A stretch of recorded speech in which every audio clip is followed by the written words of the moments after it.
What if you could finally understand compression in just a few super easy steps? Sounds good? Let's do it. This video is sponsored by DistroKid. Follow the VIP link in the description down below to get 7% off an already amazing price to distribute your music to the world. In this video, I'm going to be making use of some visual tools to help you to see the effects of compression on a sound so that you can more easily understand what it is you're listening for as you try to hear the effects of compression on a sound. Now, the first visual we're going to be looking at is this one. This is a test tone or a test sound seen through an oscilloscope. Now, in actual fact, this would be a very annoying sound to listen to, so we're not going to be doing that. But it does have the benefit of generating these very simple geometric shapes in the oscilloscope. And that's going to help us to easily see the effects of each control in our compressor as we adjust it. Now, the main thing I want you to notice about this sound at the moment is it's made up of 4 very distinct louder parts and 4 very distinct quieter parts. And this starts to get to the heart of the primary purpose of a compressor, and that is to affect amplitude, or in layman's terms, volume or loudness. And it's going to do that by adjusting gain. I'm sure you've seen gain controls either within your DAW or within some plugins. And as you probably know, they can be used to make a signal quieter or louder. Now, often they'll have a default position set at 0 dB, like this one here. And in that state, they're having no effect on the amplitude or the loudness of a signal. But if I go ahead and turn this gain control down, as you would expect, the signal is getting more and more quiet. This is referred to as gain reduction. Now, if I go ahead and restore this control back to 0 dB, then it's no longer having an effect on the amplitude of the signal. Now, this is a very important concept in compression. Lowering the level of a signal or the amplitude of a signal and then restoring it back to normal. Now, I'm sure you've heard that compressors are actually used to make things sound louder, right? Well, they can be used for that, and we'll discuss that later.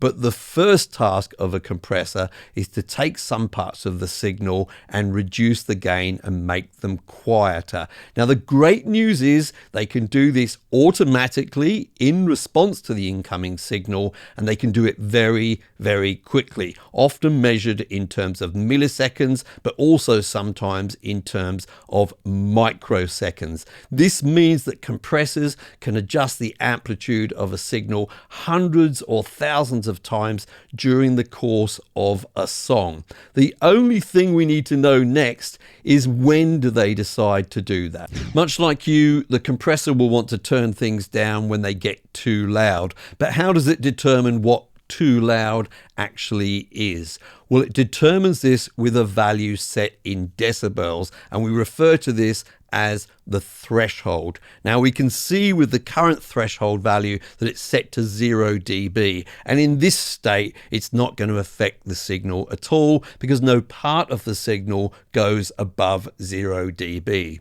So in order to start to see some gain reduction, we're going to need to reduce this threshold. Now, as I do this, you will start to see our signal get affected. Now, just so you know, the pink or kind of purple part there is the signal before the compressor, and the blue part is the signal after the compressor. So we get a nice kind of before and after here. Now, just for a moment, I want you to ignore this rather interesting shape that we can see here. We'll definitely talk about that later. But the main thing I want you to notice at the moment is the four louder parts of our test signal have had their gain reduced or their amplitude reduced, and the four quieter parts of our signal have not been affected at all. And that's because they did not go above the threshold. So now that we understand how and when the compressor decides to apply some gain reduction, we need to understand how it decides how much gain reduction to apply. How much gain reduction is applied is determined by the ratio control. At the moment here, we can see below the ratio control two numbers separated by a colon, 2.0 and 1. This ratio value would be described as 2 to 1. Now I'm going to put up on the screen a full explanation of how ratio determines the new value in terms of decibels. You can stop and absorb that if you wish. However, I think the most important thing to understand is that the higher the first of these two values is, in this case it's 2, then the more gain reduction is going to be applied. And we'll see this in action as I increase this ratio. So it's at 2 at the moment, now around about 4 or so. That's quite a typical value. Then as we increase it, we get up to 8 to 1. This starts to be a lot sort of higher compression. Definitely 10 to 1 would be described as heavy gain reduction or compression. And then as we go all the way through, in this case, up to 20 to 1, we see quite extreme gain reduction or compression. And this is often referred to as limiting. This is when we hardly let any of the signal above the threshold at all. We kind of clamp down on it.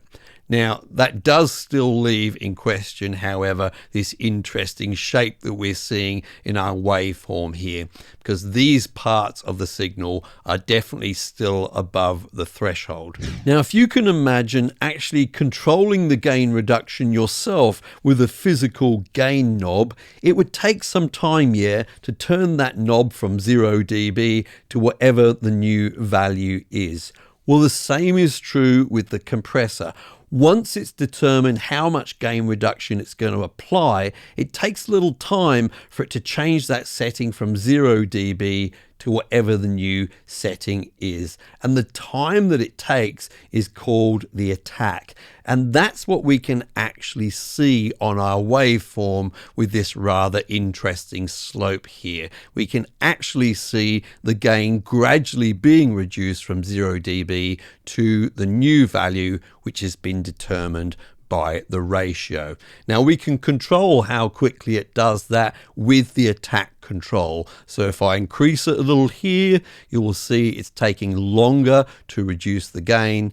And if I decrease it here, you can see it gets shorter and shorter. And in fact, we can make it so short that it actually looks almost instant here. Now this is a really important control because it's going to control how much of the initial signal of the louder parts of your sound are going to be allowed above the threshold and how much of it gets squashed by the ratio and the gain reduction. Now, just like the attack time, when the signal finally falls back below the threshold, it does take some time for the gain to be restored back to normal, to 0 dB. And the time it takes here is called the release time. And of course, we control that with the release control. Now at the moment when we look at our waveform, it seems that with the 4 quieter parts,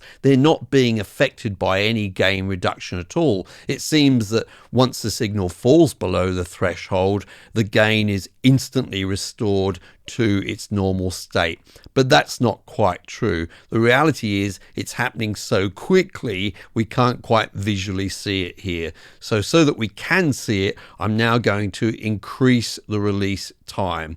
And as we do that, you'll start to see the effect that the gain reduction is actually having on the 4 quieter parts of our signal. Although they are in fact below the threshold, they're affected by the gain reduction because it does take some time to restore itself back to normal. Now, interestingly, if we increase this to a long enough period of time, it starts to affect the next part of our signal as it goes above the threshold, yeah, because although it's triggering the gain reduction again, the gain hasn't restored itself back to 0 dB at this point. So you can see it kind of lops the top off of the beginning of those sections now. So this is a really important control. It's important to understand the effects of it, and it's important to get it right to get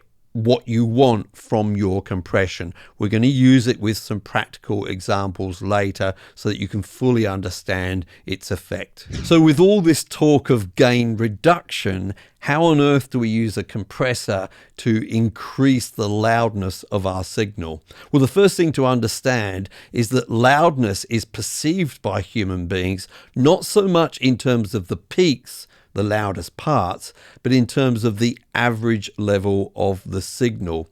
So to increase the perceived loudness, we're going to first of all have to decrease the difference between the loudest parts and the quietest parts. That difference, by the way, is referred to as the dynamic range. So I'm going to start off by decreasing the dynamic range before I really increase the loudness of our test signal. And I'm going to do that by making use primarily of the threshold and ratio controls. So let me start off by reducing the threshold. As we saw earlier, we've now reduced the level of the loudest parts of our signal. And I can even increase that further by increasing the ratio here, yeah? So now we can see there's actually very, very little difference between the loudest parts and the quietest parts, the dynamic range. So now that we've decreased the dynamic range, we can now increase the overall level of our signal with the output gain. This is sometimes referred to, by the way, as the makeup gain, or on some compressors, just the output. So as I increase this, I can restore our loudest parts back to where they were previously. I'll just do it roughly here. But in doing that, we've made the quietest parts much, much louder. Now, the average perceived loudness is going to be much higher in terms of any human beings listening to this, and that's basically how we make things sound louder using a compressor. So far, we've covered all of the basic controls of a compressor, and in a moment, we're going to be looking at some practical examples. But before we do, if you feel you have understood everything so far, can you let me know in the comment down below by leaving the comment, "Finally, I understand"? That would be super helpful because it lets me know that my teaching methods are on the right track. Now, while you are down below, check out the link for our sponsor DistroKid. If you follow that VIP link, you'll get 7% off of your first year of membership when you release your music to the world. Now that you have a basic understanding of the controls of a compressor, I think it's really important to compress with intention. In other words, think about what you want the end result of your compression to be, then use your knowledge of the controls to achieve that result. Let me give you an example with this bass guitar. My intention here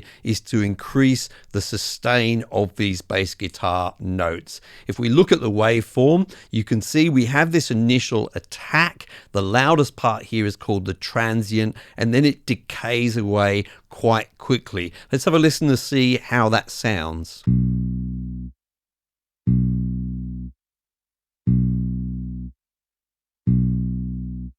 So in order to increase the sustain, I want to change the relationship between the loudest part and the quietest part. The loudest part is that initial transient, so I'm going to use my threshold and ratio controls to reduce that first of all.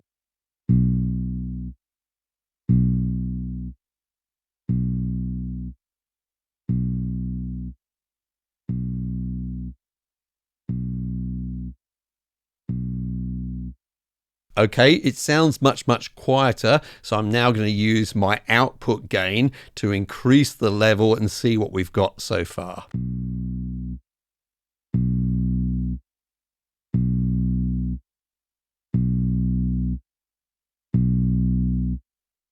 So we've definitely increased the relationship, and we're getting this much more kind of sausage-like effect here. We could even make that more aggressive by adjusting the attack control.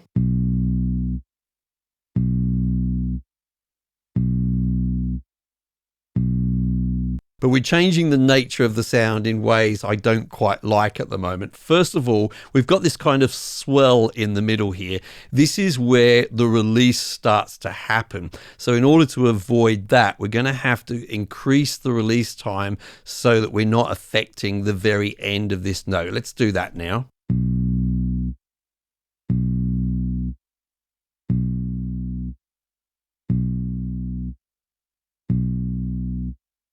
Okay, so it's much more kind of even now. And I feel like I want to kind of restore a little bit of that initial attack. So I'll do two things here. I'm going to, again, increase the output gain, but I'm also going to extend or increase the attack time a little bit so we get a little bit more of that sort of transient.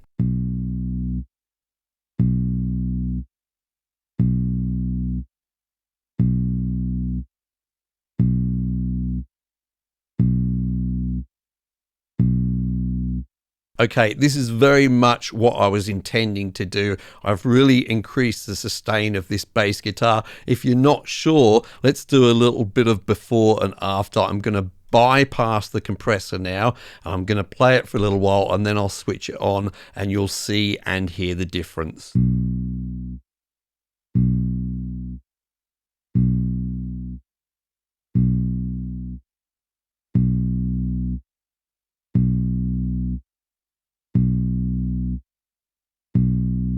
Okay, let's work with something a little more complex, a vocal. And with our example vocal here, we can see that it's quite dynamic. In other words, there's quite a bit of difference between the louder sections like this one here and the quieter sections like this one here. Now, the problem with that is once we get the loudest parts to sit nicely in the mix, usually the quieter parts will be then buried in the mix. So my intention here is to decrease the dynamic range so that I can then lift the whole output level of the vocal up.